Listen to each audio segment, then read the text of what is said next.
और खबर भोपाल से। भोपाल के यूनियन कार्बाइड कारखाने के जहरीले कचरे को पीथमपुर के तारपुरा में जलाने की प्रक्रिया शुरू कर दी गई। पहले ट्रायल रन में 10 टन कचरा नष्ट किया जा रहा है और इंदौर संभागीय कमिश्नर ने कहा कि अधिकारियों की टीम मौजूद है। एक्सपर्ट्स की मौजूदगी में जहरीला कचरा जलाया जा रहा है। यह इस वक्त की बड़ी खबर है। जहरीला कचरा जलाने की पहली जो प्रोसेस है वो शुरू हो चुकी है। करीब 10 टन जो जहरीला कचरा है वो नष्ट किया जा रहा है, उसे जलाया जा रहा है। प्रोसेस शुरू हो चुकी है। एक्सपर्ट्स की निगरानी में यह जहरीला कचरा नष्ट किया जा रहा है यूनियन कार्बाइड का, और कई कंटेनर हैं वो पीथमपुर में मौजूद हैं। और जो पहली खेप है अगर हम कहें तो 10 टन की खेप जहरीले कचरे की इस वक्त नष्ट की जा रही है। एक्सपर्ट्स मौजूद हैं, प्रशासनिक अफसर वहां पर मौजूद हैं और इंदौर संभागीय कमिश्नर ने कहा कि अधिकारियों की टीम भी वहां पर मौजूद है। ये जानकारी दी।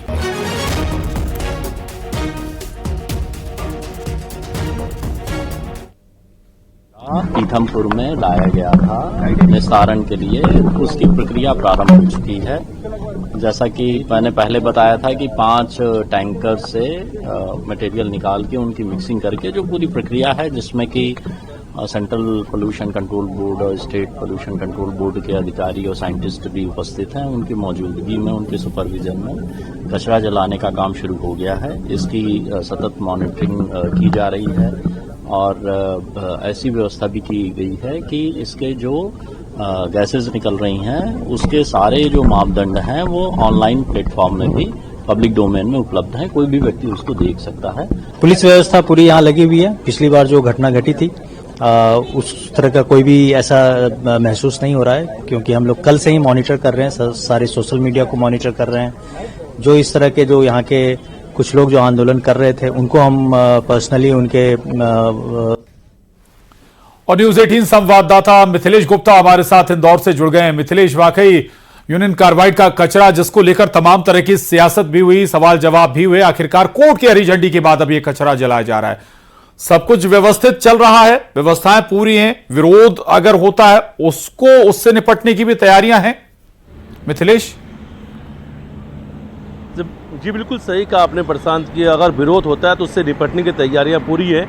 19 थानों का लगभग 500 का बल रामकी इंडस्ट्रीज के बाहर ही मौजूद है। ब्रज भी मौजूद है, यानी जो एहतियात के तौर पर भारी पुलिस फोर्स को पहले से लगा दिया गया था। अब प्रशांत देखिए, 40 साल का एक लंबा वक्त गुजर गया। 40 साल का लंबा संघर्ष है इस यूनियन कार्बाइड के कचरे को जलाने को लेकर। लंबे समय से इसका इंतजार चल रहा था और जब कोर्ट ने ये माना कि मध्य प्रदेश की सरकार ने इसकी प्लानिंग और तैयारियां बहुत बेहतर की हैं, कहीं कोई कमी नहीं है, तैयारियां बेहतर है, इसलिए इस कचरे को जलाया जा सकता है। एक्सपर्ट की टीम अंदर मौजूद है। सबसे पहले खेप में 10 टन जहरीली कचरा को जलाया जा रहा है यूनियन कार्बाइड के, और उसमें भी डिग्री सेल्सियस जो अलग अलग है। अगर पहला जो फेस होगा उसमें 850 से लेकर 900 डिग्री सेल्सियस पर इस कचरे को जलाया जाएगा। सेकेंड फेस में जो उसकी गैस बनेगी उस गैस को 1100 से 1200 डिग्री सेल्सियस पर जलाया जाएगा। और फिर जो तीसरा फेस है उसमें उस पूरे गैस को प्यूरिफाई करना पड़ेगा, यानी गैस पूरी तरीके से प्यूरिफाई होगी, उसके बाद वातावरण में आएगी, एनवायरनमेंट में आएगी, और जो सॉलिड अपशिष्ट है वो उसे फिर मिट्टी में मिला दिया जाएगा, यानी जो राख बची हुई रहेगी उसे मिट्टी में दफना दिया जाएगा। और आसपास के एनवायरनमेंट का पर नजर रखी जा रही है। बाकायदा टेक्निकल और सेंट्रल पोल्यूशन कंट्रोल बोर्ड के जो अधिकारी हैं वो उस पर नजर रखे हुए हैं कि बाहर के वातावरण का पैरामीटर क्या है, और वो भी ऑनलाइन है। उससे भी कोई भी व्यक्ति जाकर ऑनलाइन देख सकता है कि बाहर अगर गैस निकलती है तो उससे वातावरण में कितना इफेक्ट आता है। वातावरण में इसका कुछ भी प्रभाव नहीं पड़ा। और देखिए, यही बात शुरू से मध्य प्रदेश सरकार कर रही थी, तमाम अधिकारी कर रहे थे। संभागीय कमिश्नर दीपक सिंह ने कहा था कि जिस दिन कचरा जलाया जाएगा उस दिन मैं, कलेक्टर, एसपी, आईजी, तमाम बड़े अधिकारी इस यूनिट के अंदर मौजूद रहेंगे, रामकी इंडस्ट्रीज के अंदर मौजूद होकर इस कचरे को जलाएंगे। और आज जब वो वहां पे पहुंचे तो दोपहर 3 बजे कचरा जलाने की प्रक्रिया शुरू की गई। 3 बजे कचरा जलाया गया, यानी आने वाला जो 72 घंटे यानी 2 तारीख को 3 बजे तक ये 10 टन कचरा जलता रहेगा। 10 टन कचरे को जलने में 72 घंटे का वक्त लगेगा। 3 अलग अलग फेस में 30 टन ये 72 घंटे मिथिलेश जो 3 फेस आप बता रहे हैं, ये 72 घंटे पूरे उस कैलकुलेशन में है 10 टन के लिए कि पहले जलाया जाएगा, फिर जो गैस निकलेगी उसे नष्ट किया जाएगा, एक पर्टिकुलर टेम्परेचर पर आप बता रहे हैं, फिर राख बनेगी।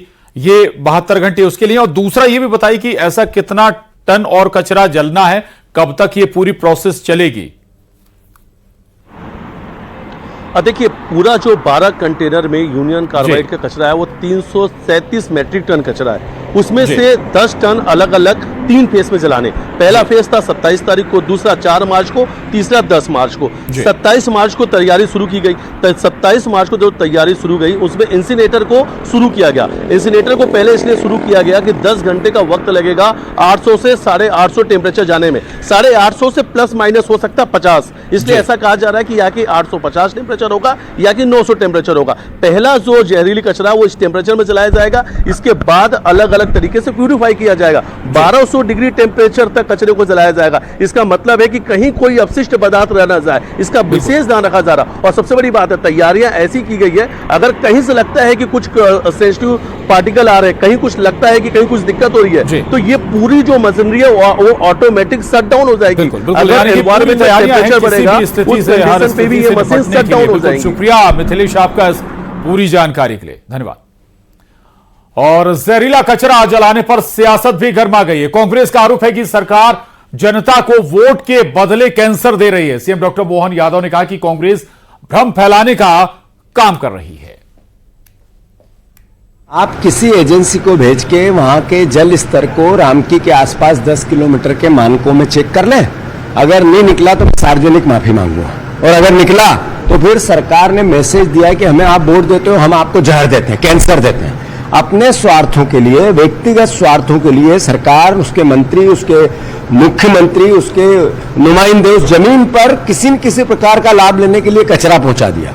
कोर्ट ने नहीं कहा कि कचरा जलाओ, कोर्ट ने कहा ये सरकार के विवेक पे है। डिसाइड किया है, और ये कांग्रेस का ही कचरा था। भूल गए वो कि कांग्रेस ने मौत बांटी थी भोपाल में। 10 लाख से ज्यादा लोग यूनियन कार्बाइड में अगर मारे गए तो कांग्रेस के तत्कालीन प्रशासन की लापरवाही थी। वो एक तरफ भोपाल को मरने के लिए छोड़ गए और दूसरी तरफ डराने का काम कर रहे हैं। माफी मांगना चाहिए, शर्म आना चाहिए।